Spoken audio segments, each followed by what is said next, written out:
and welcome to thewholewheat.com. I'm Kathy Wheat, and I'm glad you've joined me today.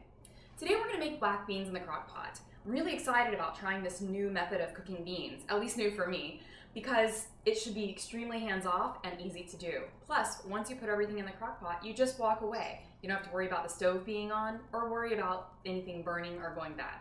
So let's try it. Let's see how it goes. The first thing we have is the black beans. This is a pound of black beans, and they're from my favorite bean producer who's local to San Francisco called Rancho Gordo. What's wonderful about Rancho Gordo is they grow tons of heirloom varietals of beans, which means they're beans that don't necessarily make it into the supermarket and beans you may not be able to find all over the country. You can find them at the farmer's market at the Ferry Building on Saturdays in San Francisco. Alternately, they ship throughout the country, maybe internationally, I don't know, but they ship around the country and you can look at their website to find what they have available. Things do sell out quickly though, so you would want to check on a regular basis to find out what they have in stock. The other thing we're going to do is put an onion, just a few carrots, and some celery, maybe a little bit of garlic into the beans. And then we're going to top it off with some vegetables, with some chicken stock actually that I have. I just made chicken stock. I usually use a vegetable stock or just plain water. Depends on what you have on hand and what you feel like using. So let's get started.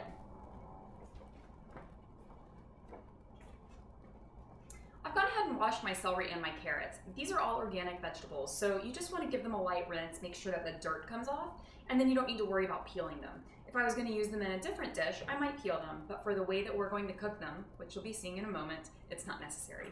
So first, let's just take the carrots.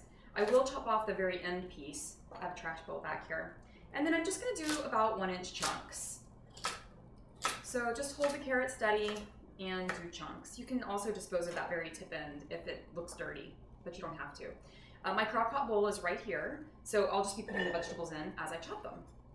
Now for celery, again, this is organic celery, so the tips, actually these leaves, which when you're lucky enough to get them, they're sort of a cross between a parsley and just the flavor of celery. They can be very strong, but you can use them to season in any kind of a dish or a stock. So since I have just a few, I'll throw them in and they'll just impart a tiny bit of flavor.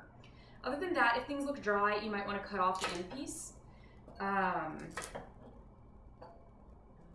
other than that, you just chop it into 1-inch chunks. Again, approximately the same size that you did the carrots. And then the very tip, where there is a little bit of dirt that is kind of embedded in the celery, you can just pitch that as well.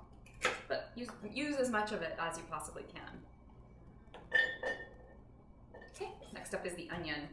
I know we talked about how to chop an onion last time. This time it's going to be a lot easier. We're just going to do it into 8ths. So again, we definitely want to peel the onion. I told you about those tacos that my husband made with onion skin in them. Don't try that at home. Cut off this end piece. It's a little bit more papery skin. The papery skin is what you want to really remove, because if you cook the onion with the papery skin, it never dissolves and it really just imparts a chewiness to your onion you can't get rid of.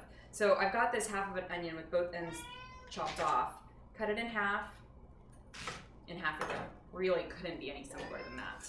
So we'll do the same thing with this other half and get all of this into the pot.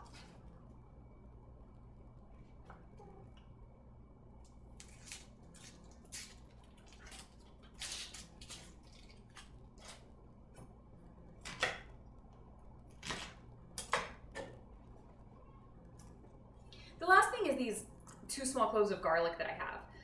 To crush a piece of garlic, the easiest thing to do is to take your chef's knife, lay the garlic flat, and put the blade flat over the garlic. You're going to use the palm, not the palm, but the heel part of your hand to bang it, and it will crush like this. Make sure you only use the heel part. Don't get close to the blade. And if you're concerned about doing that, you could use a frying pan or something else that's large and flat in lieu of a knife.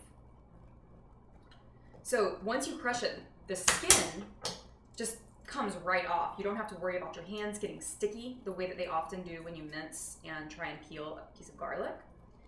And there we go. Now that they're crushed, they'll also share their flavor a little bit more easily than they would if I just put them in whole. So these also go into my pot with all my vegetables.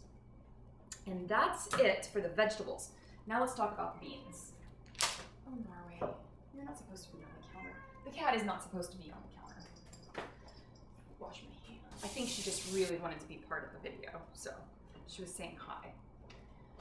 Now, to get beans ready, I have never had a problem with Rancho Gordo beans, but I want to show you what to do in case you don't have Rancho Gordo beans handy. So, yeah, you want to give about a pound. If you have more, that's fine. You might just need to add a little bit extra water or stock. You could add a few more vegetables. So I simply pour the beans out onto a baking sheet like this so that I can sort through them. I'm going to bring the camera over so you can get a closer view, but you want to make sure that there's no stones or extra sand in the beans. When you look at these beans, you'll see that they're perfectly clean and there's no extra debris in them. So here's the black beans, and as you can see, they're perfectly clean. There's no excess stones in here. And one of the great things about Rancho Gordo is the beans are typically all in perfect condition and whole. It's a really nice feature. You don't necessarily get that when you buy your beans in bulk. After sorting through your beans to remove all the pebbles and any stones you see, go ahead and put them into a strainer and give them a quick rinse. This will remove any sand that may have accumulated on them. Okay, so now the beans are ready to go. Put the beans in on top of the veggies. They could go in first or last. This is not really an exact science, and it's nothing to get concerned about. The next thing is to top it with water or some type of stock. As I mentioned, I'm going to be using chicken stock that I've already prepared.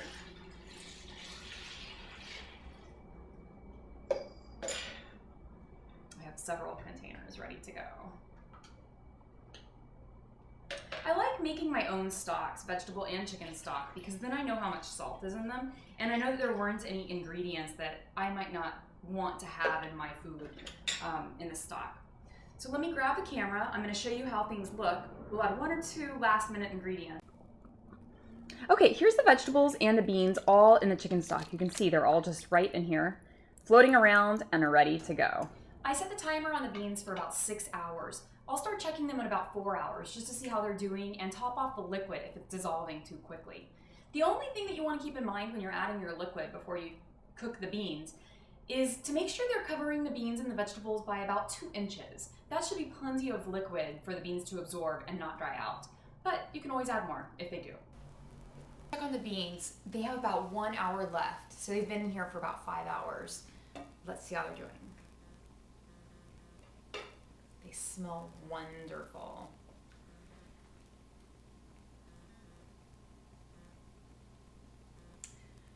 I think they're done.